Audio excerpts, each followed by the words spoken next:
Eu sou o caminho, a verdade e a vida. Ninguém vem ao Pai a não ser por mim. Eu te glorifiquei na terra, completando a obra que me deste. Bem-vindo a mais um encontro com a Palavra. Estamos iniciando o estudo do Novo Testamento com os 4 Evangelhos. Os versículos que acabamos de ler servem como introdução ao estudo dos Evangelhos de Mateus, Marcos, Lucas e João. Os Evangelhos são as boas novas de que Jesus veio com uma missão. Ele sabia qual era a sua missão. Jesus tinha uma determinação gloriosa de cumprir a obra que tinha recebido do Pai. A história do mundo foi dividida em antes e depois de Jesus, por ele ter completado toda a obra que Deus lhe designou. Quais foram as obras que Jesus fez?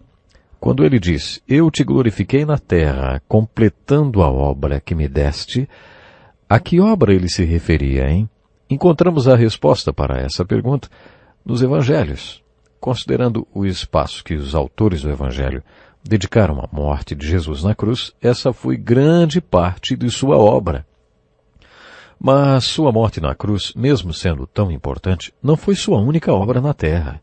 Ele também nos mostrou como podemos viver nos relacionando com Deus.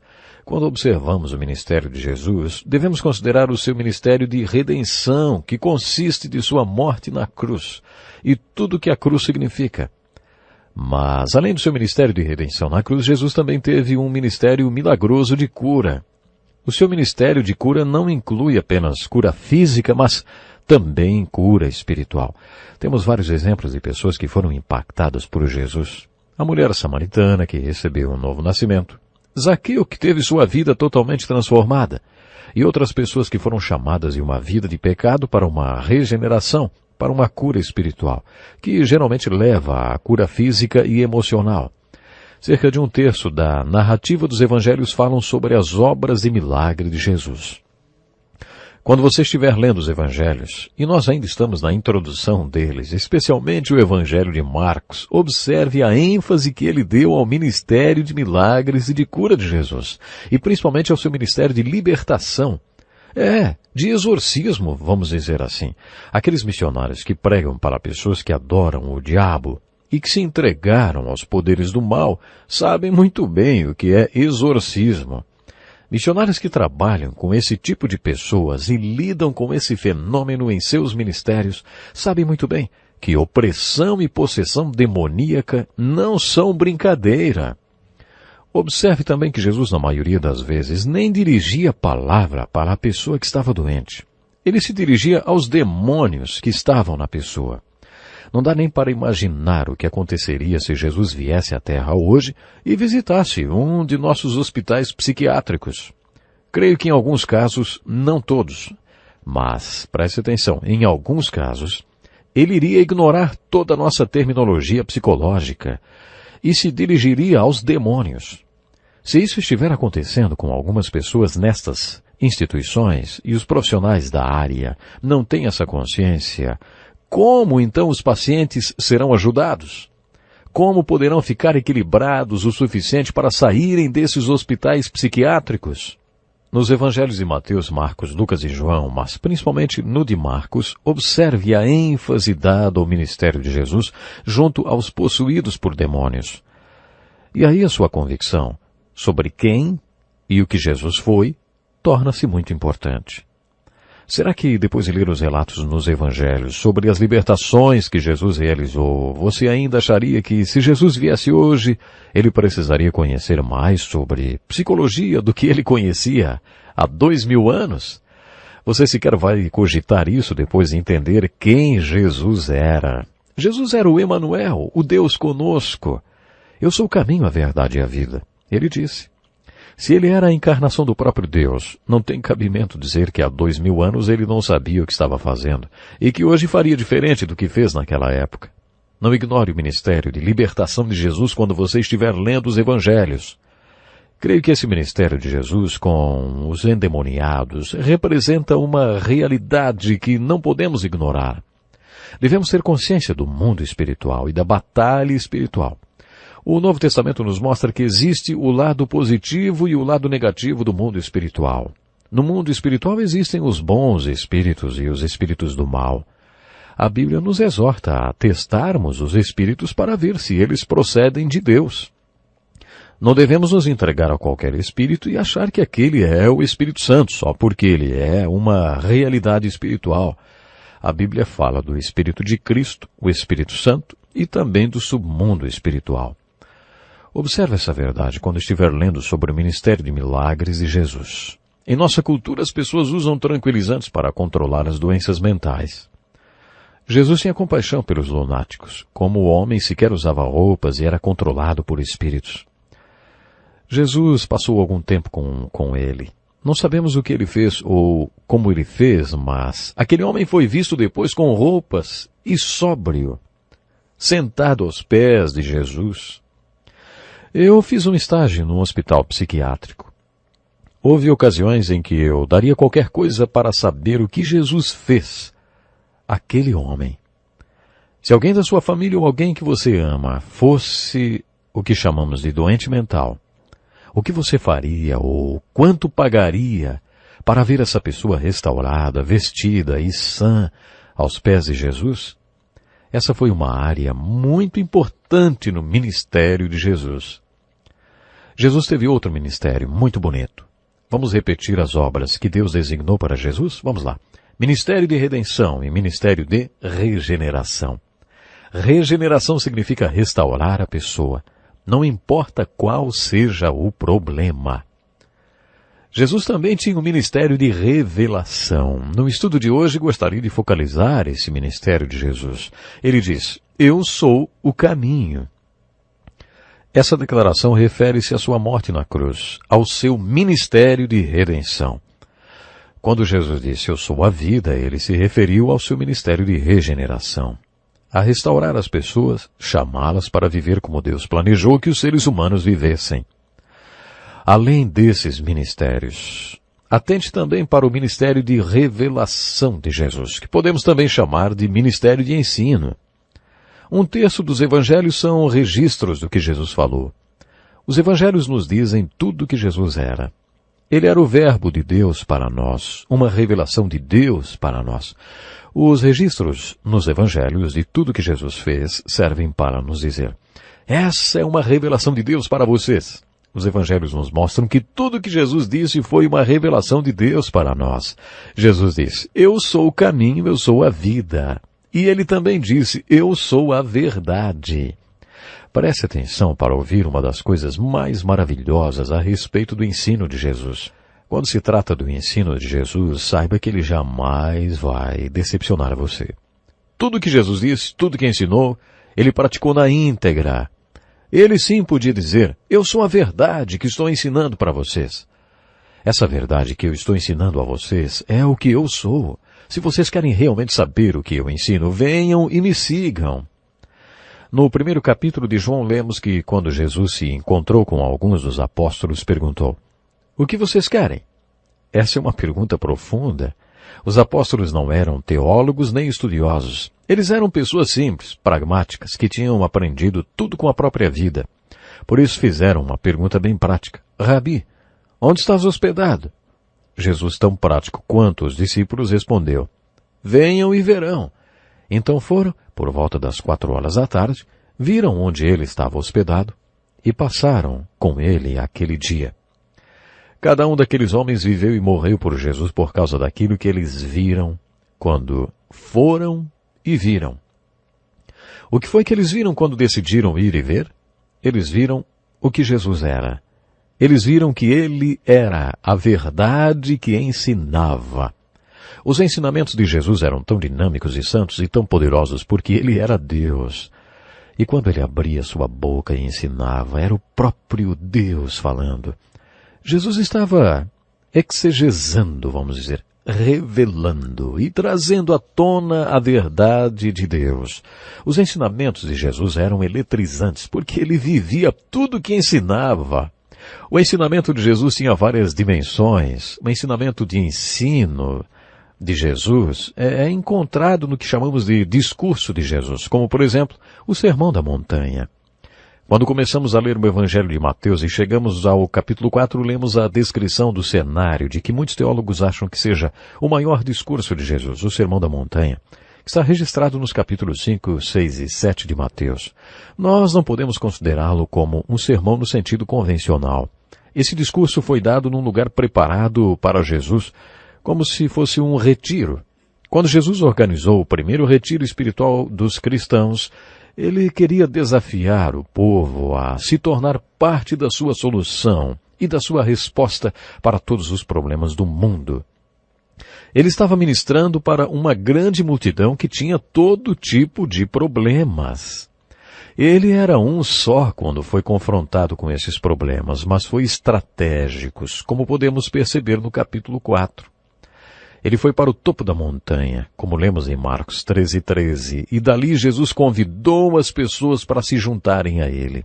Então ele passou a transmitir os ensinamentos para aquelas pessoas a fim de que elas pudessem fazer parte da sua solução e da sua resposta para todos os problemas da multidão que se espalhava até o sopé da montanha. O Sermão da Montanha é um dos discursos mais dinâmicos de Jesus. Estudaremos esse sermão em detalhes brevemente. Outro discurso muito importante é o Sermão da Montanha das Oliveiras. O Sermão do Monte das Oliveiras, que é registrado em Mateus 24 e 25. O Sermão da Montanha das Oliveiras não foi propriamente um discurso ou sermão, mas sim um diálogo entre Jesus e seus discípulos. Os apóstolos questionaram Jesus. Aparentemente, Jesus os estimulou a fazer perguntas e passou a falar sobre o futuro e sobre as profecias. Ele diz, eu lhes garanto que não ficará aqui pedra sobre pedras, todas serão derrubadas. Os discípulos lhe perguntaram, quando acontecerão essas coisas? E qual será o sinal da tua vinda e do fim dos tempos? Em resposta às perguntas dos discípulos, Jesus passou a lhes falar o que chamamos de Sermão da Montanha. Esse discurso de Jesus refere-se à sua segunda vinda. Além de encontrar os ensinos de Jesus nos seus principais discursos, ou sermões, encontramos mais sobre seus ensinos nos chamados pequenos discursos. Você está lembrado que consideramos os profetas maiores aqueles que escreveram mais? E chamamos de profetas menores aqueles que conseguiram sintetizar suas profecias em livros menores, e não porque fossem inferiores. Os discursos menores de Jesus não são menos importantes do que os maiores. Alguns dos mais importantes ensinamentos de Jesus estão nos seus discursos rápidos, nas parábolas, nas metáforas, nas suas comparações. Outros ensinos muito profundos aparecem numa frase ou num versículo das Escrituras. Alguns dos maiores ensinamentos de Jesus saíram de diálogos. Por exemplo, o Sermão da Última Ceia, na verdade, foi um diálogo entre Jesus e seus discípulos. Quando você ler João 13, 14, 15 e 16, observe que quando aqueles homens se sentaram com Jesus ao redor da mesa, fizeram-lhe perguntas. Jesus estava sempre conversando, travando diálogos. Às vezes os diálogos eram até hostis. Você perceberá que em algumas vezes Jesus discutiu com pessoas que mais tarde o mataram. As autoridades religiosas foram ameaçadas por Jesus. Algumas das afirmações mais profundas de Jesus são respostas ao que alguém lhe disse ou perguntou. Toda vez que Jesus dizia algo, não importa o contexto, era sempre mais um dos seus ensinamentos. Jesus estava sempre ensinando. Portanto, observe cuidadosamente os ensinamentos de Jesus quando você estiver lendo os evangelhos. Resumindo, essas eram as obras que Jesus quis realizar nesse mundo. Sua obra de redenção, sua obra de regeneração e sua obra de revelação. Essas três obras são uma forma de abordar a vida e a obra de Jesus. Leia os evangelhos procurando essas obras que Jesus realizou. Observe também que Jesus tinha um sistema de valores. De acordo com o dicionário, valor é a qualidade dos objetos pela qual são mais ou menos desejados ou estimados. Vou repetir. Valor é a qualidade dos objetos pela qual são mais ou menos desejados ou estimados. Com essa definição de valor na mente, observe que Jesus tinha um sistema de valores. Constantemente, Jesus mostrou pelos seus ensinamentos, ou por alguma coisa que disse ou fez, ou por suas reações como alguém que tinha valores. Existe uma palavra no Novo Testamento que é muito importante no ministério de ensino de Jesus. É a palavra confessar. Essa palavra vem do grego homolegao, que significa falar ou dizer a mesma coisa. Portanto, confessar, que quer dizer falar a mesma coisa, é algo muito sério. Imagine que um dia sua esposa homenageie você com ofertas queimadas. Você reage deixando o pão queimado sobre a mesa e batendo a porta da rua, não é? Você deixa toda a sua família arrasada e sai. Enquanto dirige para o trabalho, você percebe que não agiu corretamente. As crianças se esconderam e ficaram com medo de sua raiva. Por quê? Porque sua esposa tinha queimado o pão ou alguma outra coisa. Você decide confessar isso a Deus. Pai, eu estava errado, mas o Senhor sabe. Se Moisés conhecesse minha mulher, teria feito mais alguns mandamentos. O Senhor sabe como ela é. Digamos que você continue nessa linha. Você acha que isso é uma confissão? Claro que não. Confissão não é ato de justificação nem racionalização, e nem serve para dizer a Deus que você sente muito. Isso não é confissão. Confissão significa você dizer para Deus, Senhor Deus, o que o Senhor acha do que eu fiz? Se você conhece um pouco a Bíblia, sabe que Deus vai dizer a respeito do que você fez.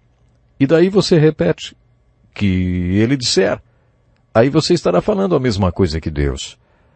Você estará concordando com Ele. Isso é confissão.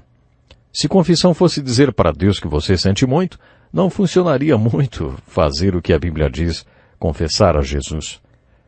Como você poderia dizer a Deus que sentia muito a respeito de Jesus? O que as Escrituras querem dizer sobre confessar Jesus Cristo? Confessar Jesus Cristo significa segui-lo em todo o Evangelho. E quando ele fizer alguma coisa, quando ele demonstrar o que ele é, quando ele disser alguma coisa referente ao seu sistema de valores, você dizer a mesma coisa que ele. Quando você diz a mesma coisa que Jesus, você confessa Jesus, você concorda com Jesus. Isso pode revolucionar sua vida. Há mais um pensamento que eu gostaria de compartilhar com vocês nessa introdução à leitura dos Evangelhos.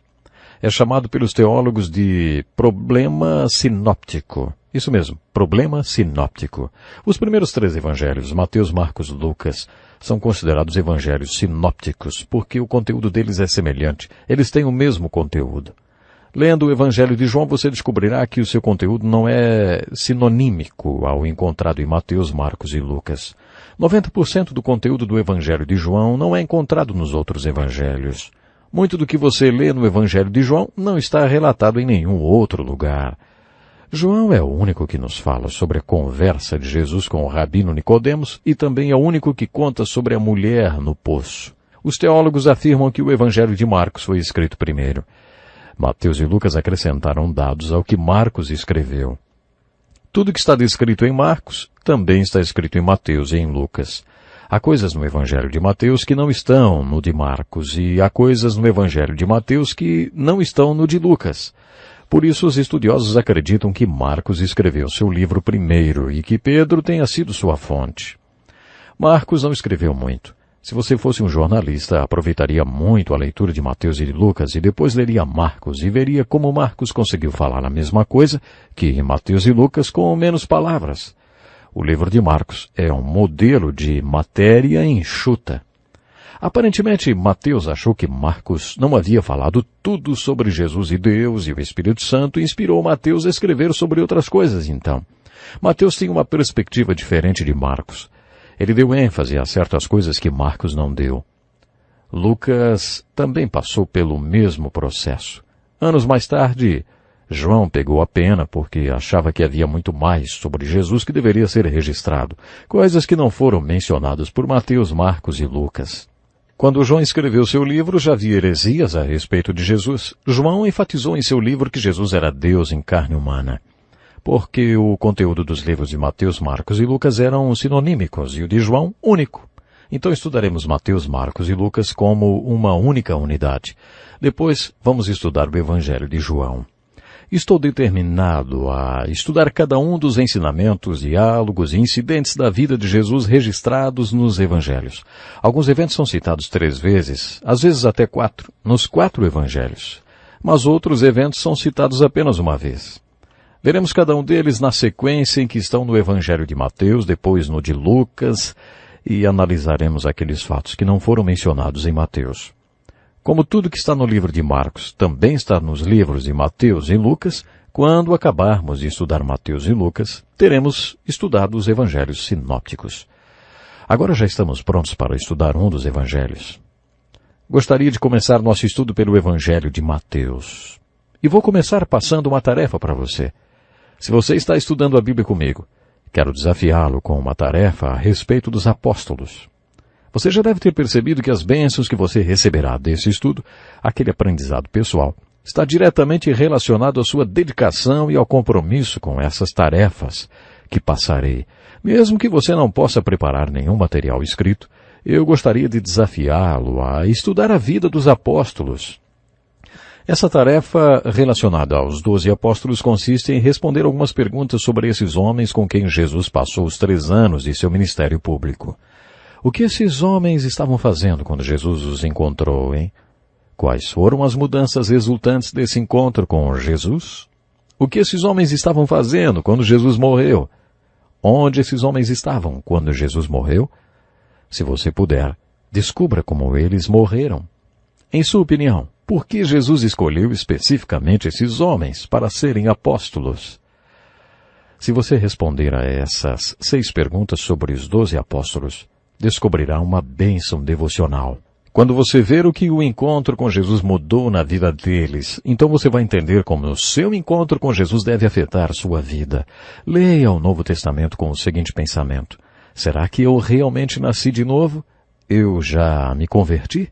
Eu já me reconciliei com Deus? Agora que eu conheço mais a vida e o ministério de Jesus, o que tudo isso representa para mim? Tenha um encontro com você mesmo enquanto estiver estudando Mateus, Marcos, Lucas e João. Enquanto você estiver estudando os evangelhos, se ainda não tiver tido um encontro com Jesus, peça a Deus que dê ao seu coração o dom da fé salvadora. Se você já aceitou a Jesus como Salvador, peça a Ele que faça você crescer em fé. Isso é uma coisa muito importante. Você precisa definitivamente crescer em fé. E nós queremos que você cresça em fé. Olha, mais uma vez eu vou lembrar. Se você ouve e estuda a palavra de Deus, você estará crescendo em fé. Contamos com sua presença no próximo encontro com a palavra. Não esqueçam, temos um encontro marcado. Sem dúvida, esse estudo dos evangelhos vai estar abençoando de uma forma espetacular a sua vida. Portanto, não esqueçam, hein? No próximo programa, queremos continuar abençoando a sua vida. Deus lhe abençoe e até o próximo programa. Este é um estudo escrito pelo Dr. Dick Woodward, na voz do pastor Edson Bruno. Até o nosso próximo encontro com a palavra.